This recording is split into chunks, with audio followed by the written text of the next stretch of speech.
El apóstol Pablo, la epístola más influyente, que fue la epístola a los romanos, hasta su última epístola, que fue la epístola a Tito, con excepción la epístola a los hebreos, que se cree que fue el apóstol Pablo. En todas ellas, el apóstol expone que fue llamado ¿por quién? Por el Señor.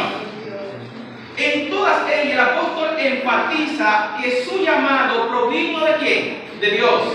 Era como que el apóstol quería que todo el mundo se diese cuenta que quien lo había llamado al ministerio, ¿quién fue? Dios. El Señor.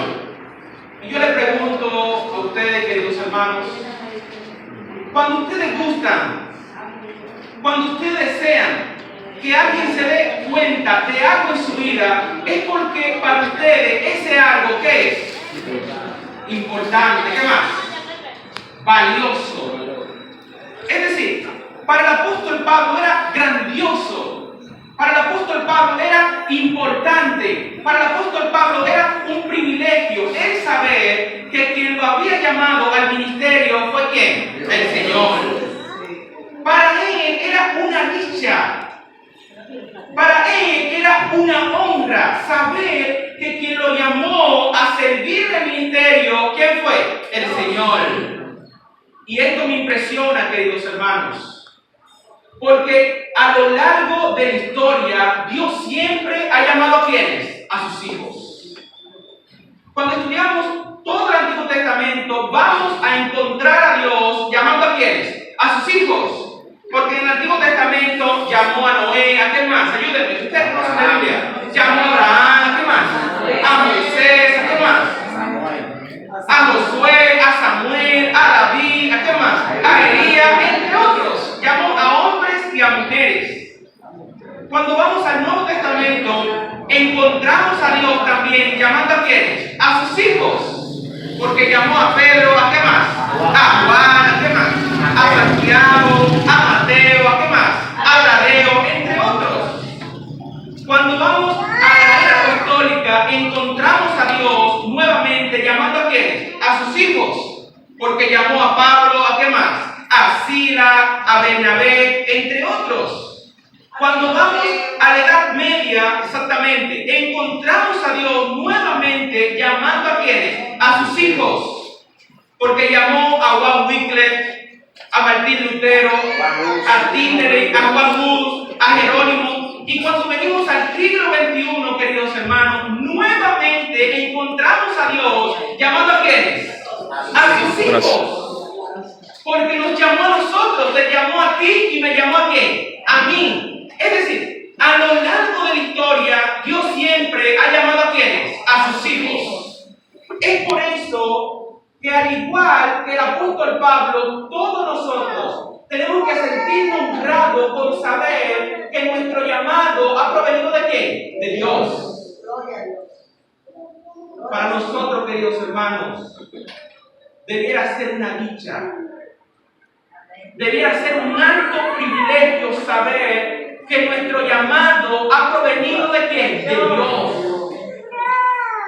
Tristemente, estamos viviendo en una época, en una generación, en donde son muchos los cristianos que se avergüenzan del llamado ¿de quién? De Dios. Son muchos los que temen demostrar lo que son en el Señor. Y concluimos de esta forma en la manera en que muchos cristianos se están vistiendo, en el accionar de muchos cristianos, en la forma en cómo se comportan delante de quienes, de los demás, en la forma que hablan y en otras cosas que pudiésemos enumerar en esta mañana. Tristemente estamos viviendo en una generación en donde son muchos los que se avergüenzan del llamado ¿de quién? De Dios. Y yo no sé si eso sucede en esta iglesia, pero hay iglesias en donde tú ves una cantidad innumerable de Biblia. ¿En dónde? En los bancos. Yo siempre me he preguntado, hermano, ¿qué estudian esos hermanos? Tal vez tengan otra Biblia en su casa, se puede dar el caso, ¿no, hermano? Tal vez tengan otra Biblia, o tal vez estudien en el teléfono. Pero son muchos los que lamentablemente se están avergonzando del llamado de ¿qué? De Dios. Y no debiera ser así, queridos hermanos. Tenemos que estar convencidos, tenemos que estar claros, tenemos que tener la seguridad de que quien nos llamó a nosotros, ¿quién fue? El Señor. De que tú y yo no estamos aquí por acaso, tú y yo no estamos aquí por coincidencia. Si tú estás aquí es porque el Señor en su misericordia decidió que llamarte. Tú no estás aquí simplemente para ocupar un banco. Aunque tú lo entiendas o no lo entiendas, aunque tú lo aceptes o no lo aceptes, si Dios te llamó para que tú desenvuelvas un papel importante. Gloria a Dios. Y eso es lo que Pablo le presenta a los hermanos de ¿dónde? De Colosa. Lo primero que él hace es poner en evidencia que quien lo llamó a él, ¿quién fue? El Señor. Y es eso lo que tenemos que hacer en este mundo, queridos hermanos. Donde quiera estemos, donde quiera vayamos, lo primero que tenemos que dar a entender es que nosotros somos hijos de ¿qué? De Dios. El versículo 2, lean conmigo por favor, presenta a los destinatarios a quien el apóstol Pablo le escribió la epístola a Colosenses. Dice allí, a los santos, ¿y qué más? Y fieles, hermanos en Cristo que están ¿en dónde? En Colosas. Esto es interesante, queridos hermanos, porque si había una iglesia que estaba enfrentando problemas, era justamente la iglesia ¿de dónde? De Colosas.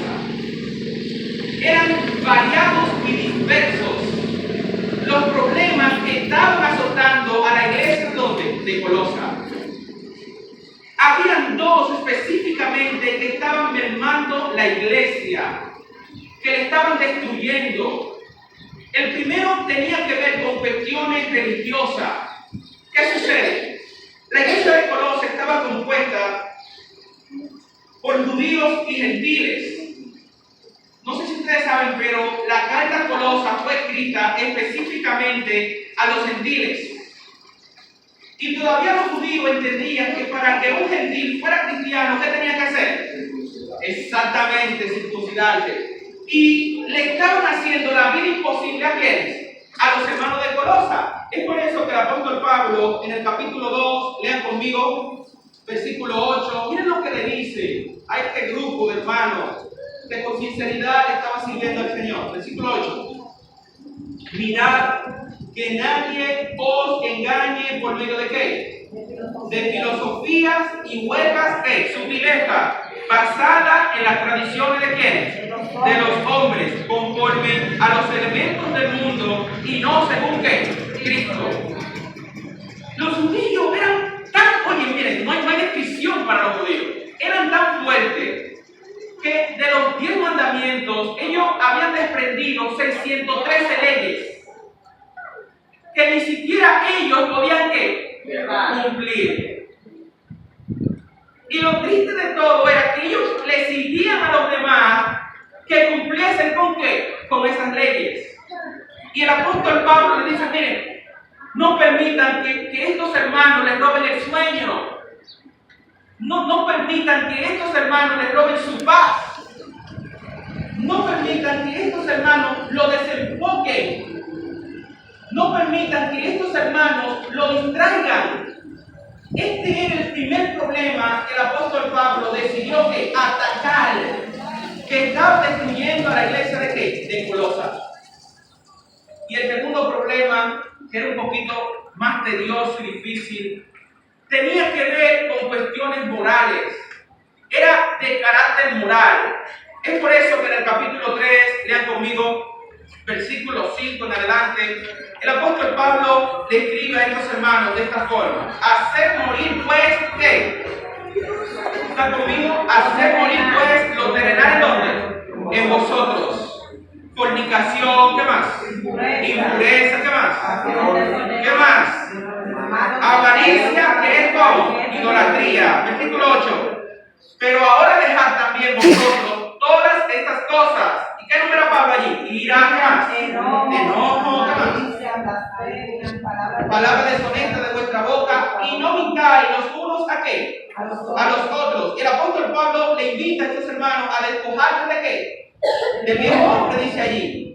Y revestirse de qué? Del nuevo, versículo 10. Este, conforme a la imagen del que lo creó, se va renovando hasta el conocimiento que pleno, dice el apóstol allí. Esto es increíble, porque en medio de este cuadro, en medio de esta situación espiritual que estaba enfrentando la iglesia de Colosa, en medio de tanta inmundicia, en medio de tanta degradación espiritual que estaba viviendo la iglesia de Colosa, el apóstol entendía que Dios en esta iglesia tenía un grupo que era santo y además que era fiel. En medio de la situación moral que estaba experimentando la iglesia de Colosa, los hermanos de Colosa, el apóstol veía allí un grupo exclusivo que estaba enmarcado por esas dos características: eran santos y además que eran fieles. Un grupo diferente, un grupo distinto, un grupo que era cristiano de verdad, un grupo que llamaba el pecado por su nombre, un grupo que se mantenía firme aunque se desplomasen los cielos y la tierra. Un grupo que era leal como la brújula lo es leal ¿al qué? Al polo. Un grupo que el apóstol Pablo clasifica como santos y ¿qué más? Y como fieles. Y esto es maravilloso, queridos hermanos, porque esto contradice la idea que como pólvora andan por ahí, que en la iglesia hay mucha hipocresía, que en la iglesia hay mucho cinismo. Y es verdad, Joel. Puede darse el caso que en la iglesia haya hipocresía, haya cinismo. Pero también es verdad que en la iglesia Dios se preserva a sus santos y se preserva, ¿qué más? Sus fieles. Hijos distintos. Hijos que aman a Dios por encima de todas las cosas. Hijos que están aquí y no escatiman esfuerzo, están dispuestos a consumirse en la causa de Dios. Hijos que son santos y que son, ¿qué más? Es importante que entendamos esto, queridos hermanos, porque en los últimos días, en el contexto del tiempo del fin, estamos en él, estamos inmersos en el contexto del tiempo del fin. Los hijos de Dios se van a enmarcar, se van a caracterizar precisamente por esas dos características, por esas dos cualidades: serán santos y serán fieles. Es eso lo que presenta el libro de Apocalipsis. Ven conmigo al capítulo 14. Los que tengan Biblia, por favor, hermano, siempre lean la Biblia. Maravilloso. Estudiar la palabra del Señor. Apocalipsis, capítulo 14. Lean conmigo. Creo que está en la tela aquí. Apocalipsis, 14. Capítulo 14. Vamos a leer allí el versículo 12. Luego iremos a Apocalipsis, capítulo 17. Versículo 14. Vamos a leer Apocalipsis capítulo 14, versículo 12. Miren lo que nos dice allí. Aquí está la perseverancia de ¿quiénes? De los santos, los que guardan los mandamientos de Dios y la fe de sus 22 dice que el que sea santo siga santificándose, ¿qué? Más todavía. Apocalipsis 17:14, para que ustedes vean que en el contexto del tiempo del fin, los hijos de Dios tendrán esas dos características. Serán santos y además serán, ¿qué? Fieles. Si el que está a tu lado, yo quiero que tú seas santo y seas fiel. Díselo. Ah, no está conmigo, Joel, no está conmigo, no está con el Señor. Digo no, con el Señor. Apocalipsis capítulo 14, perdón, capítulo 17, versículo 14. Miren lo que nos dice allí el apóstol Juan. Pelearán contra el Cordero, y el Cordero, ¿qué? Los vencerá. Porque es Señor de señores y Rey de reyes. Gloria a Dios. Y los que están con Él son llamados, ¿qué más? Elegidos y ¿qué más? Fieles. Estamos observando. Los hijos de Dios en los últimos días se van a diferenciar porque serán santos y además serán ¿qué? Fieles. Yo no sé, queridos hermanos, pero habrá una gracia especial en los hijos de Dios. No sé, yo no sé cuál es esa gracia, hermano. Pero habrá un perfume, ¿no? Un aroma. Y no será Paco Rabanne, no será Cartier, no será Gucci, perfume cotizado, queridos hermanos. Que cuando uno se echa una gotica con discreción, ustedes saben, que uno persigue ese olor con uno se vuelve loco, ¿no era? A veces la esposa mía se pone un perfumito que ella tiene. Ay, mi madre, porque ella se pone ese perfume. Me pone a mí, miren. Pone loco. Así que te dice, vuelto loco sin idea. Sí. No es ese el perfume. No serán esos los perfumes que tendrán los hijos de Dios. Habrá una luz especial. Algo distinto. Habrá una estampa, un sello. Habrá algo que cuando los demás lo vean en el mundo tendrán que decir, wow, este es un verdadero hijo de quién? De Dios. Wow, esta es una verdadera sierva del Señor. Yo no sé qué será, pero lo que yo sé es que los hijos de Dios en los últimos días serán santos y además serán ¿qué? Fieles.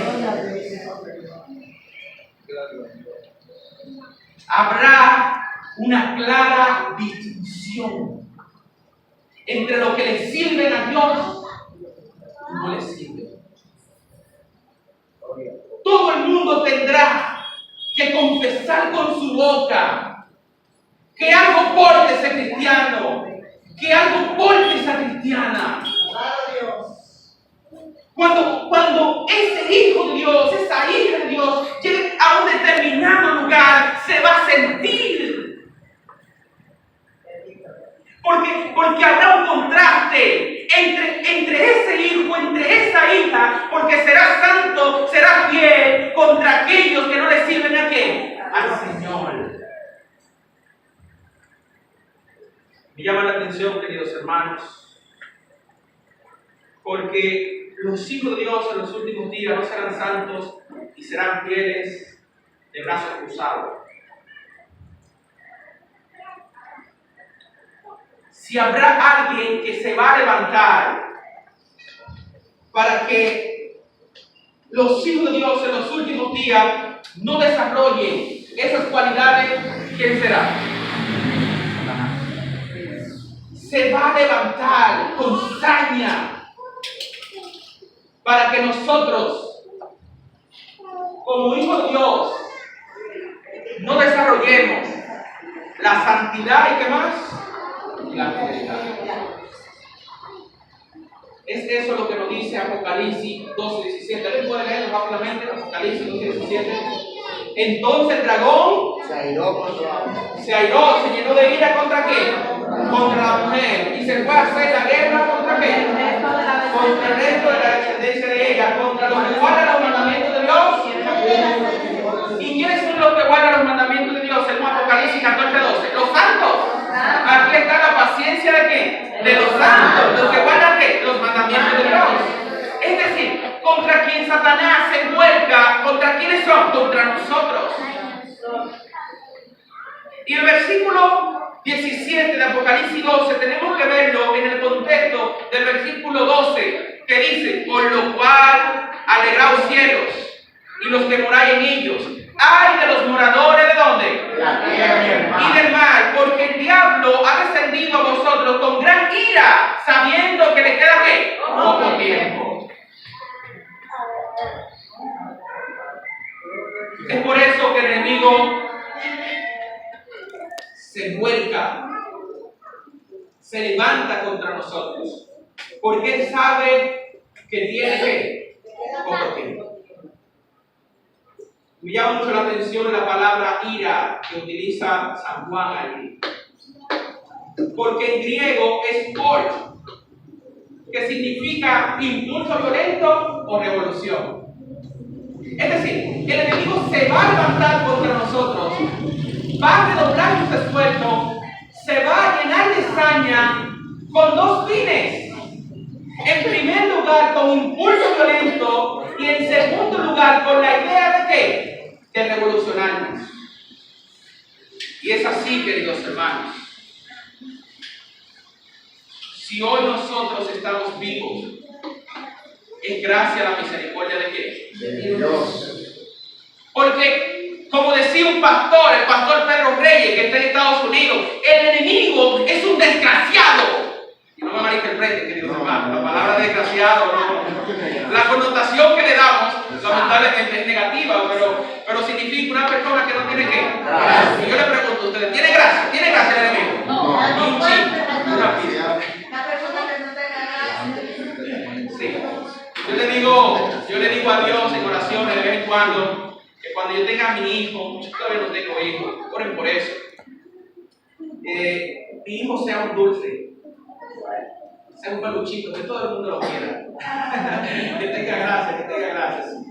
El enemigo no tiene gracia, y la Biblia dice en San Juan 10:10 que el enemigo ha descendido con la intención de matar, ¿qué más? De hurtar, ¿qué más? Y de destruir. Es decir, ha descendido con impulso ¿qué? Violento. Y quiero decirte, queridos hermanos, no te relajes ¿con quién? Con el enemigo. No ceda terreno al enemigo en tu vida. No permita que gane ¿qué? Espacio en tu corazón.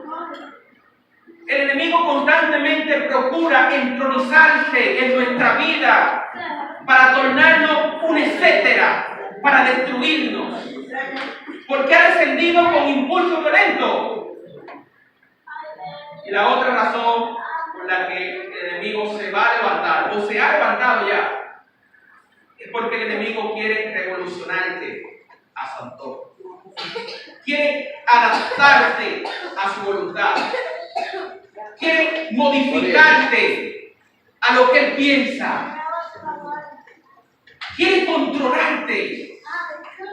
Y para el enemigo lograr eso, va a soplar un espíritu de sueño, un espíritu de letargo espiritual, un espíritu de dejadez, un espíritu de sopor, un espíritu de insolencia, un espíritu de falta de compromisos, un espíritu de chisme, un espíritu de orgullo, un espíritu de cinismo, un espíritu de hipocresía, un espíritu de indiferencia a las cosas de Dios. Para lograr eso, para alcanzar esos resultados, el enemigo va a tratar de que tú vivas una vida ¿de qué? De sueño. En un estado ¿de qué? De sueño. El apóstol Pablo, mirando en visión profética, entendió eso. Es por eso que en primera de Tesalonicenses 5:6 dice, no durmamos como ¿quién? Los demás. Como los demás, sino estemos despiertos y seamos ¿qué? Sobrios. Y Romanos 13:11 dice, y esto, conociendo ¿qué? El tiempo, que es ya hora de levantarnos ¿de qué? El sueño. Porque ahora está más cerca de nosotros nuestra salvación que cuando ¿qué? Creímos. Es hora de levantarnos ¿de qué? Del sueño. Porque si algo está haciendo el enemigo es precisamente llevando a la iglesia, llevando a los que no le sirven a Dios, porque no se trata de cristianos, no cristianos, a todos. los amigos que están aquí, si no se despiertan de su sueño, tal vez voy a sonar tajante, arbitrario, pero te vas a perder. Tienes que aceptar a Cristo en tu corazón.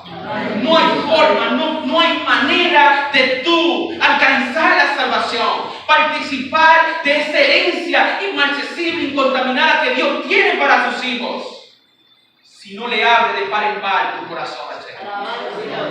Tienes que abrirle tu corazón.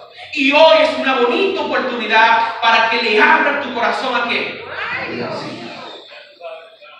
El enemigo va a intentar llevarnos a un estado de sueño,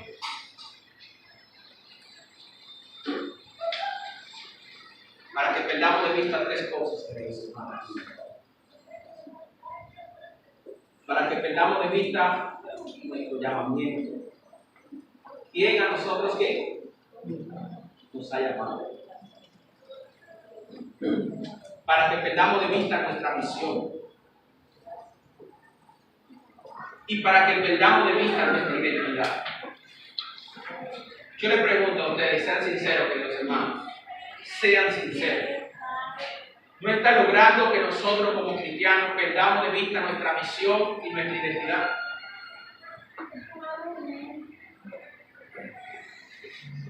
Lo reconozcamos o no, está logrando. Cuando la Iglesia Adventista nació en el año 1844, nació con un sentido de visión, con un sentido de alcanzar el mundo. No escatimaba de esfuerzo. Podía estar nevando en los Estados Unidos, podía estar lloviendo, el sol podía estar candente, pero esos hijos de Dios se entregaban, se gastaban en la obra. La iglesia surgió, nació con un sentido de ¿qué? De visión. Pero lo que más nos cuesta a nosotros, los adventistas de ahora, ¿qué es? Predicar. Nos pesa, nos da brega.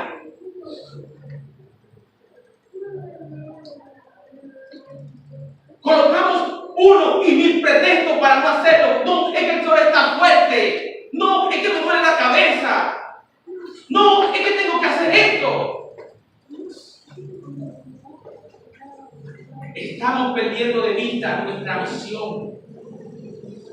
Dios nos ha escogido y nos ha dado el privilegio de participar con los ángeles en esta obra especial. Y sin embargo, nosotros le estamos dando la espalda ¿a qué? A ese privilegio. El enemigo está logrando arrancar de nosotros el sentido de misión que nosotros como adventistas debemos de tener. Y también está destruyendo nuestra identidad.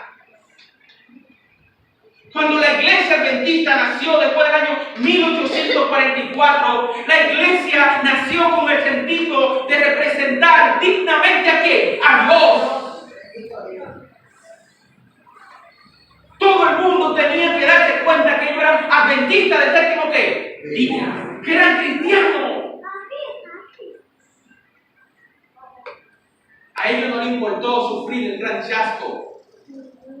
Ellos ponían en alto su esperanza de que Cristo iba a venir por segunda ¿qué? Por segunda vez. Y aún todavía enfrentaron el gran chasco un buen grupo de Dios, un buen grupo de personas que se entregaron por completo a la obra de Dios.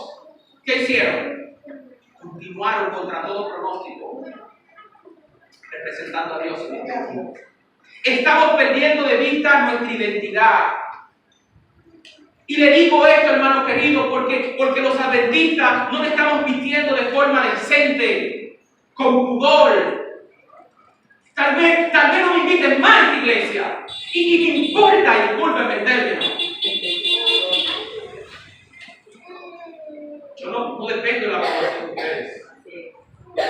Pero los jóvenes, y yo fallo también, yo a veces pierdo de vista eso.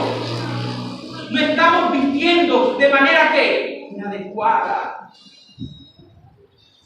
Tanto así que no hay una clara diferencia.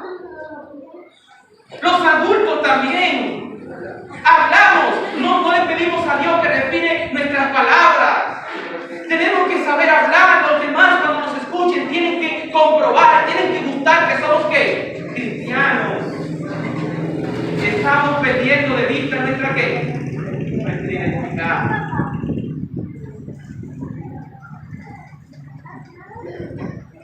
También esta mañana, y con esto voy a terminar, no sé si lo dejo aquí, faltan 3 minutos para las 12. Lo dejo aquí ya, termino como la invitación. Te pregunte, Edwin, ¿cómo yo, como cristiano, como un hijo de Dios, que amo a Dios por encima de todas las cosas? Tengo mis debilidades, enfrento mis luchas, pero amo a Dios por encima de todo. ¿Cómo yo, Edwin, puedo pedir al Señor que me ayude a desarrollar esas características especiales? La santidad y qué más. La fidelidad. La fidelidad. Cómo yo en los últimos días puedo marcarme con esas dos cualidades que son vitales, que van a diferenciar a los hijos de Dios de los hijos de las tinieblas. Hay un llamado especial, y con este llamado quiero terminar, que el apóstol Pablo hace en Romanos.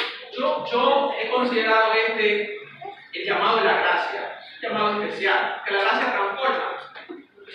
Capítulo 12 de Romanos, con este llamado vamos a terminar.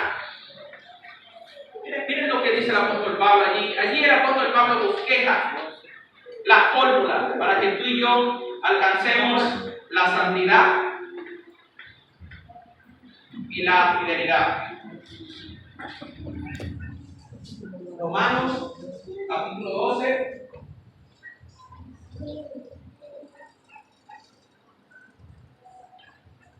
Dice el apóstol allí, por lo demás, ¿qué dice? Hermanos.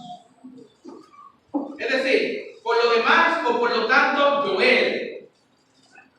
Por lo tanto, hermana. Por lo tanto, mi hermano que ya está ahí atrás, ese caballero de verdad que cantó su recesión. Por lo tanto, esa familia que está ahí con su niña. Por lo tanto, estos jóvenes. Por lo tanto, la dama que conquistó a Joel. Por lo tanto, el hermano que está recordado ahí. Os ruego, os suplico, os imploro. Es un llamado que está haciendo el apóstol Pablo ahí. Que por la misericordia de Dios, la palabra misericordia que el apóstol Pablo emplea allí en griego es milaguro o indolco, que significa tierna compasión o gracia ilimitada. Es decir, os ruego, os invito, por la gracia ilimitada de Dios, por la tierna invitación de Dios, por el amor elevado a la infinita potencia de Dios, que presenté ¿qué? Vuestro cuerpo como sacrificio ¿qué? Vivo, santo y ¿qué más? Y agradable a Dios, que es vuestro verdadero ¿qué? Culto racional. Llamado maravilloso. Porque yo no sé si ustedes saben, los sacrificios que se presentaban en el antiguo Israel eran sacrificios que muertos. El pecador impenitente compraba un corderito, buscaba un cuchillo, colocaba el cuchillo en el cocote del corderito. ¿Qué hacía? Degollaba el corderito, luego el corderito lo llevaban al altar de ¿qué? Del holocausto o del sacrificio. Y allí ese corderito era presentado en sacrificio ¿qué? Muerto. Sin embargo, el apóstol